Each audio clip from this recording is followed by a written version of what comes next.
On Sunday night, brands spent a record $8 to $10 million for 30 seconds of your attention.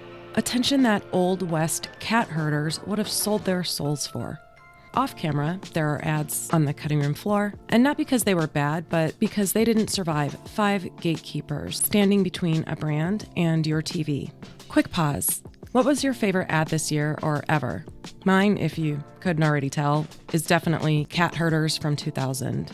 If your pick can top cowboys in the Old West, herding house cats, then you've earned my respect. The first gatekeeper is the network, and this year that was NBC, those who decide what actually reaches your screen.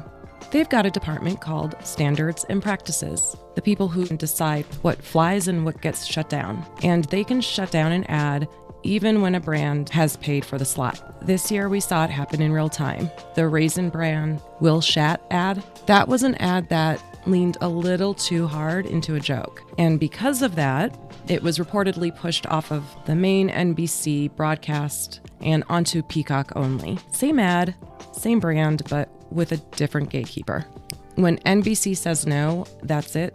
Gates closed. The category mob hold the keys to the second gate, as in category exclusivity. The Super Bowl is basically a temporary monopoly. If Anheuser-Busch buys the exclusive beer slot, you will not see a Miller Lite ad, not because Miller didn't try, but because they're blocked before they can even start. This year brought a curveball when Svedka vodka showed up. You see, it was the first vodka brand to run a national Super Bowl ad in more than 30 years. That category has been locked down forever, so when Svedka popped up, that was a genuine gate crash.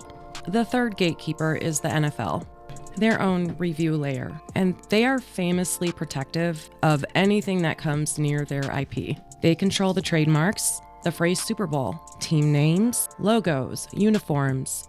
If you don't have the license, you don't get to use them. And you can see it in the ads. The Kendall Jenner and Fanatic spot, her phone showed a generic helmet and the word New England instead of the Patriots branding. The reason? Licensing. It's the NFL drawing a bright line. You can reference the universe, but don't touch the shield. Gatekeeper 4, legal, where fun, bold, and spicy go to die. Every claim needs to be backed up. If a car brand says that they're the safest, they need the data. If a supplement says it works, they need the studies. If the evidence is shaky, the ad gets pulled. The tech world isn't special here either. They also had to play by those rules. Anthropic's ad took a little swipe at OpenAI's move towards advertising. It cleared, but after legal went through it with a fine-tooth comb. The final gatekeeper, the money and the delivery. They don't care how good your ad is. They care if you paid and followed directions. Even if your ad clears every other gatekeeper, it still won't air unless the payment clears and the final file is delivered exactly the way NBC requires. Final specs, captioning, deadlines, quality checks, all of it.